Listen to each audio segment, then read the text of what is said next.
why these terms are so attractive in structured notes, and what the trade-offs are of investing in a structured note versus investing in the underlying asset that note is based on. Now, there are two types of notes. There are growth notes, which combine a buffer or barrier protection with participation multipliers, and they're linked to one or more market indexes. Or we also have income notes, which also pair some protection to a high interest rate. Income notes are often callable. Now, how can these terms be so attractive? Which limits your losses, participation, which increases your gains, high coupon rates, and why will the issuers actually give such favorable terms? Well, the note is lending someone money, right?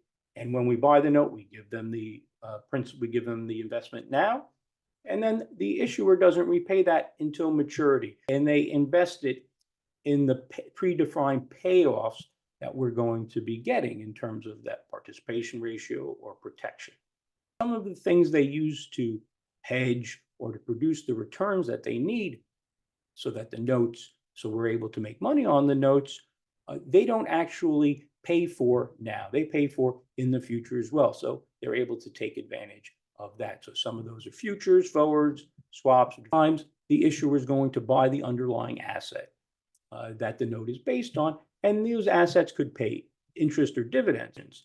Now, options create leverage. Is a worst of structure. So that means of 2 or 3 selected assets or indexes, you don't know until the note matures which one your payout is based on.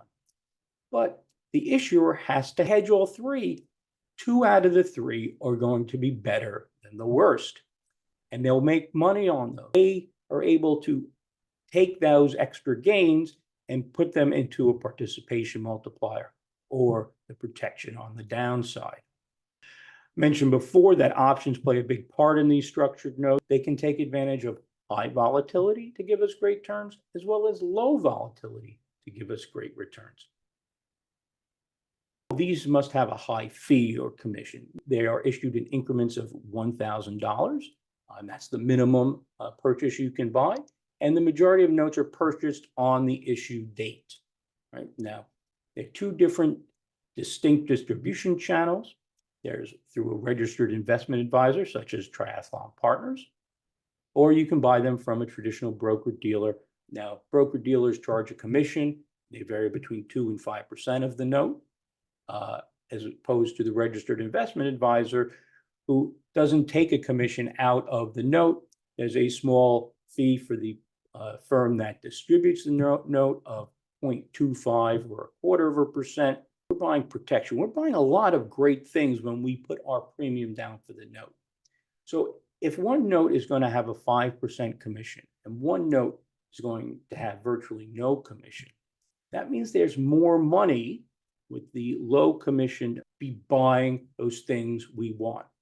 The participation ratios, the protection levels are far superior in RIA notes than in broker notes, so that your money is working for you. Now, the final point I want to make is the structured notes versus underlying securities. What are the risks of each one versus the other? Because that's going to determine if these investments are right for you. Credit risk, structured note, is the credit risk of the issuer versus underlying security is the credit risk of the securities. If you're looking to get dividends on a growth note, you're not going to get that in a structured note, but you get that in the underlying security. There are caps that limit upside on structured notes. Not all structured notes have caps, but there are no caps in the underlying security. Structured notes do have protection that can limit downside. Underlying securities do not. Now, structured notes are not very liquid as opposed to the underlying securities. In fact, you're going to be investing in structured note. That's money that you should be very comfortable investing for the maturity, the total maturity of the note, because if you don't, you're not optimizing that investment.